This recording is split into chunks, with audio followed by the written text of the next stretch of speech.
CM doctor Yathindra ಮುಖ್ಯಮಂತ್ರಿ ಸಿದ್ದರಾಮಯ್ಯನವರ ಪುತ್ರ ಯತೀಂದ್ರ ಎಲ್ಲ ಇಲಾಖೆಗಳಲ್ಲೂ ಅವರ ಹಸ್ತಕ್ಷೇಪ ಸಾಕಷ್ಟು ಸಚಿವರು ಮತ್ತು ಶಾಸಕರ ನಿದ್ದೆಗೆಡಿಸಿದೆ ಅನ್ನುವಂಥದ್ದು ಅವರ ಅಸಮಾಧಾನಕ್ಕೆ ಕಾರಣ ಆಗ್ತಾ ಇದೆ ಅನ್ನುವಂಥದ್ದು ಈಗಾಗಲೇ ಒಬ್ಬರು ಸಚಿವರು ಬಹಿರಂಗವಾಗಿ ಬಂದು ಹೇಳಿಕೊಂಡಿದ್ದಾರೆ. ಆದರೆ ಅದರ ಲಿಸ್ಟ್ ಬೆಳೆಯೋದು ಬೇಡ ಅನ್ನುವಂಥದ್ದಷ್ಟೇ ನಮ್ಮ ಕನ್ಸರ್ನ್.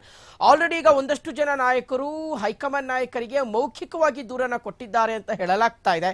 ಒಂದು ವೇಳೆ ಏನಾದರೂ ಅವರು ಡೆಲ್ಲಿಗೆ ಹೋಗಿ ದೂರನ್ನ ಕೊಟ್ಟರೆ ಇದರ ಪರಿಣಾಮ ಮುಂದಿನ ಹಂತಕ್ಕೆ ಹೋಗಬಹುದಾದಂಥ ಸಾಧ್ಯತೆ ಇದೆ. ಈಗ ಪುತ್ರ ಯತೀಂದ್ರನ ದರ್ಬಾರ್ಗೆ ಸಿಎಂಗೆ ತಳಮಳ ಶುರುವಾಗಿದೆ ಅಂತೆ. ಯತೀಂದ್ರನ ವಿರುದ್ಧ ಕೈನ ಹಿರಿಯ ನಾಯಕರು ದೂರನ್ನ ಕೊಡಲಿಕ್ಕೆ ಮುಂದಾಗಿದ್ದಾರೆ. ಆಲ್ರೆಡಿ ಒಂದಷ್ಟು ಜನ ದೂರು ಕೊಟ್ಟಿದ್ದಾರೆ. ಜಾರ್ಜ್ ಬಳಿಕ ಮತ್ತೊಬ್ಬ ಸಚಿವನ ಖಾತೆಗೂ ಸಹ ಡಾಕ್ಟರ್ ಯತೀಂದ್ರ ಅವರು ಕೈ ಹಾಕಿದಾರಂತೆ. ಪ್ರಭಾವಿ ಸಚಿವನ ಇಲಾಖೆಯಲ್ಲಿ ವರ್ಗಾವಣೆಯ ದಂಧೆಗೆ ನಿಂತರ ಹಾಗಾದ್ರೆ ಮುಖ್ಯಮಂತ್ರಿ ಸಿದ್ದರಾಮಯ್ಯನವರ ಪುತ್ರ ಡಾಕ್ಟರ್ ಯತೀಂದ್ರ ಸಿಎಂ ಪುತ್ರನ ಹಸ್ತಕ್ಷೇಪದಿಂದ ಪ್ರಭಾವಿ ಸಚಿವ ಕೆಂಡಾಮಂಡಲರಾಗಿದ್ದಾರೆ. ಸೋನಿಯಾ ಅವರ ಆಪ್ತ ನಾಯಕನಿಗೆ ಯತೀಂದ್ರನ ವಿರುದ್ಧ ದೂರನ್ನ ಕೊಟ್ಟಿದ್ದಾರೆ ಪ್ರಭಾವಿ ಸಚಿವ. ಪುತ್ರ ಯತೀಂದ್ರನ ದರ್ಬಾರ್ಗೆ ಸಿಎಂಗೆ ತಳಮಳ ಶುರುವಾಗಿದೆ. ಯತೀಂದ್ರನ ವಿರುದ್ಧ ಕೈ ಹಿರಿಯ ನಾಯಕರೇ ದೂರನ್ನ ಕೊಟ್ಟಿದ್ದಾರೆ. ಜಾರ್ಜ್ ಬಳಿಕ ಈಗ ಮತ್ತೊಬ್ಬ ಸಚಿವನ ಖಾತೆಗೂ ಸಹ ಯತೀಂದ್ರ ಅವರು ಕೈ ಹಾಕಿದ್ದಾರೆ. ಪ್ರಭಾವಿ ಸಚಿವನ ಇಲಾಖೆಯಲ್ಲಿ ವರ್ಗಾವಣೆ ದಂಧೆಗೆ ಹಾಗಾದ್ರೆ ನಿಂತಿದ್ದಾರಾ ಮುಖ್ಯಮಂತ್ರಿ ಸಿದ್ದರಾಮಯ್ಯನವರ ಪುತ್ರ? ಸಿಎಂ ಪುತ್ರನ ಹಸ್ತಕ್ಷೇಪದಿಂದ ಪ್ರಭಾವಿ ಸಚಿವ ಕೆಂಡಾಮಂಡಲರಾಗಿರುವಂಥದ್ದು ಸೋನಿಯಾ ಆಪ್ತ ನಾಯಕನಿಗೆ ಯತೀಂದ್ರ ವಿರುದ್ಧ ದೂರನ್ನ ಕೊಟ್ಟಿದ್ದಾರೆ ಆ ಪ್ರಭಾವಿ ಸಚಿವ. ಇದು ಸ್ಟಾರ್ಟಿಂಗ್ ಅಷ್ಟೇ. ಇದು ಹೀಗೆ ಮುಂದುವರ್ಕೊಂಡು ಹೋದ್ರೆ ಜಾರ್ಜ್ ಎಲ್ಲ ಕಾಂಗ್ರೆಸ್ ಪಕ್ಷದಲ್ಲಿ ಸರ್ಕಾರದ ಮಟ್ಟದಲ್ಲಿ ಇರ್ತಕ್ಕಂಥ ಪ್ರಮುಖ ಎಲ್ಲ ಸಚಿವರು ಬಂದು ದೂರನ್ನ ಕೊಡ್ತಾ ಹೋಗ್ತಾರೆ. ಯಾಕೆ ಅಂದ್ರೆ ಒಂದು ಹಸ್ತಕ್ಷೇಪ ಅನ್ನುವಂಥದ್ದು ವೆರಿ ಬ್ಯಾಡ್. ಮುಖ್ಯಮಂತ್ರಿಗಳು ಮತ್ತು ಆಯಾ ಇಲಾಖೆಯ ಸಚಿವರು ಬಿಟ್ರೆ ಬೇರೆ ಇಲಾಖೆಯ ಸಚಿವರು ಇನ್ನೊಂದು ಇಲಾಖೆಯಲ್ಲಿ ಹಸ್ತಕ್ಷೇಪ ಮಾಡೋ ಹಾಗಿಲ್ಲ. ಉದಾಹರಣೆಗೆ ಈಗ ಲೋಕೋಪಯೋಗಿ ಸಚಿವರು ಇನ್ಯಾವುದೋ ಇಲಾಖೆಯಲ್ಲಿ ಹಸ್ತಕ್ಷೇಪ ಮಾಡಕ್ ಬರಲ್ಲ. ಇನ್ಯಾವುದೋ ಪಂಚಾಯತ್ ರಾಜ್ ಸಚಿವರು ಅಥವಾ ಇನ್ಯಾರೋ ಸಚಿವರು ಇನ್ನೊಂದರಲ್ಲಿ ಕಾನೂನು ಸಚಿವರು ಇನ್ನೊಂದರಲ್ಲಿ ಹಸ್ತಕ್ಷೇಪ ಮಾಡಕ್ ಬರೋದಿಲ್ಲ. ಈಗ ಮುಜರಾಯಿ ಸಚಿವರು ಯಾವುದೋ ಒಂದು ಕಂದಾಯ ಇಲಾಖೆಯಲ್ಲಿ ನಾನು ಹೋಗ್ಬಿಟ್ಟು ಹಸ್ತಕ್ಷೇಪ ಮಾಡ್ತೀನಿ ಅಂದರೆ ಆಗೋದಿಲ್ಲ. ಅವರ ವ್ಯಾಪ್ತಿಯಲ್ಲಿ ಆ ಖಾತೆ ಇತ್ತು ಅಂದರೆ ಓಕೆ ಅವ್ರು ಮಾಡ್ಕೋಬೋದು. ಅದನ್ನು ಬಿಟ್ಬಿಟ್ಟು ಇಷ್ಟ ಬಂದಂಗೆ ಇನ್ನೊಬ್ಬರು ಸಚಿವರು ಇನ್ನೊಂದು ಇಲಾಖೆಯಲ್ಲಿ ಹಸ್ತಕ್ಷೇಪ ಮಾಡಕ್ಕೆ ಬರಲ್ಲ. ಮುಖ್ಯಮಂತ್ರಿಗಳು ಬೇಕಾದರೆ ಮಾಡಬಹುದು. ಯಾಕೆಂದರೆ ಮುಖ್ಯಮಂತ್ರಿಗಳು ಬಂದು ಸರ್ಕಾರದ ಮುಖ್ಯಸ್ಥರಾಗಿರುವಂಥ ಹಿನ್ನೆಲೆಯಲ್ಲಿ ಅವ್ರು ಬೇಕಾದರೆ ಮಾಡ್ಬೋದು. ಆದರೆ ಯಾರು ಮುಖ್ಯಮಂತ್ರಿಗಳ ಪುತ್ರ ಹೇಗೆ ಮಾಡ್ಲಿಕ್ಕೆ ಬರುತ್ತೆ? ಮುಖ್ಯಮಂತ್ರಿಗಳ ಪುತ್ರ ಯಾಕೆಂದರೆ ಈ ರೀತಿಯಾದಂತಹ ಒಂದು ಸಂಪ್ರದಾಯಕ್ಕೆ ನಾಂದಿ ಹಾಡುವಂಥದ್ದು ಅಥವಾ ಅದನ್ನು ಹುಟ್ಟು ಹಾಕುವಂಥದ್ದು ಶುರು ಮಾಡುವಂಥದ್ದು ಇದು ಒಳ್ಳೆ ಬೆಳವಣಿಗೆ ಅಲ್ಲ. ಇದು ಬೇರೆ ಬೇರೆ ರಾಜ್ಯಗಳಲ್ಲೂ ಸಹ ಏನೇನಾಗಿದೆ ಅಲ್ಲಿನ ಸರ್ಕಾರಗಳು ಉರುಳುವ ಮಟ್ಟಿಗೆ ತೆಗೆದುಕೊಂಡು ಹೋಗಿದೆ, ಅದನ್ನೂ ಸಹ ನೋಡಿದೆ ಈ ದೇಶ. ಸೊ ಹಾಗಾಗಿ ಇದು ಒಳ್ಳೆ ಬೆಳವಣಿಗೆ ಅಂತೂ ಖಂಡಿತವಾಗ್ಲೂ ಅಲ್ಲ. ಇಲ್ಲಿ ಎಚ್ಚೆತ್ಕೊಳ್ಬೇಕಾಗಿರ್ತಕ್ಕಂಥದ್ದು ಕಾಂಗ್ರೆಸ್ನ ಸಚಿವರು. ಇಲ್ಲಿ ಬಹಳ ಎಚ್ಚರಿಕೆ ಹೆಜ್ಜೆನೇ ಇಡಬೇಕಾಗಿರ್ತಕ್ಕಂಥದ್ದು ಪಕ್ಷದ ನಾಯಕರು. ಹೈಕಮಾಂಡ್ ಯಾವ ರೀತಿಯಾಗಿ ಈ ವಿಚಾರಕ್ಕೆ ಸಂಬಂಧಪಟ್ಟಂತೆ ಆ್ಯಕ್ಷನ್ ಅನ್ನು ತೆಗೆದುಕೊಳ್ಳುತ್ತೆ ಅನ್ನುವಂಥದ್ದು ಇರ್ತಕ್ಕಂಥ ದೊಡ್ಡ ಪ್ರಶ್ನೆ.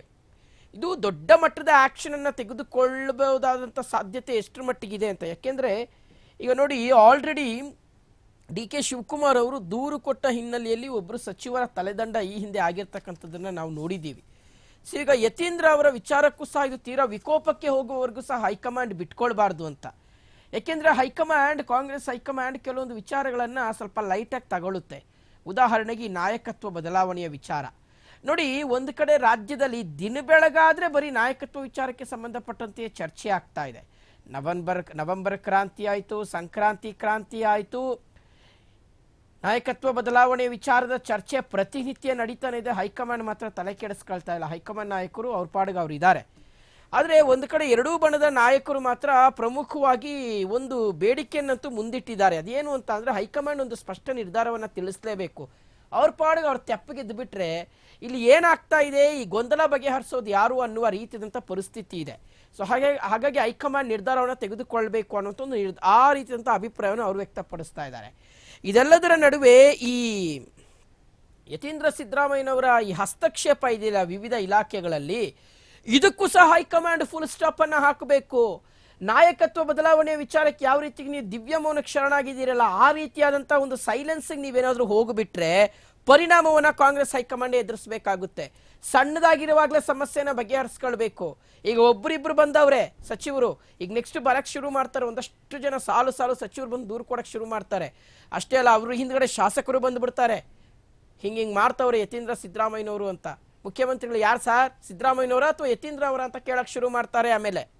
ಹಾಗಾಗಿ ಆರಂಭಿಕ ಹಂತದಲ್ಲೇ ಈ ರೀತಿಯಾದಂಥ ಬೆಳವಣಿಗೆಗಳನ್ನು ಚಿವುಟ್ ಹಾಕಬೇಕು. ತುಂಬ ದೊಡ್ಡದಾಗಿ ಬೆಳೆಯೋ ತನಕ ಬಿಟ್ಕೊಳ್ಬಾರ್ದು. ಬಿಡಿ ಈಗೇನು ಇಲ್ಲ ಬಿಡಿ, ಏನಂತದ್ದು ಏನು ತಲೆ ಹೋಗುವಂಥ ವಿಚಾರ ಏನಿಲ್ಲ ಅಂತ ನೀವೇನಾದರೂ ಭಾಳ ಈಸಿಯಾಗಿ ಟಾಸ್ಕನ್ನು ತೆಗೆದುಕೊಂಡ್ರೆ ಅಂದರೆ ಅದು ಆಗೋದಿಲ್ಲ. ಹಾಗೆ ಮುಂದಿನ ದಿನಗಳಲ್ಲಿ ಯತೀಂದ್ರ ಸಿದ್ದರಾಮಯ್ಯನವರ ವಿಚಾರದಲ್ಲೂ ಸಹ ಅಷ್ಟೇ.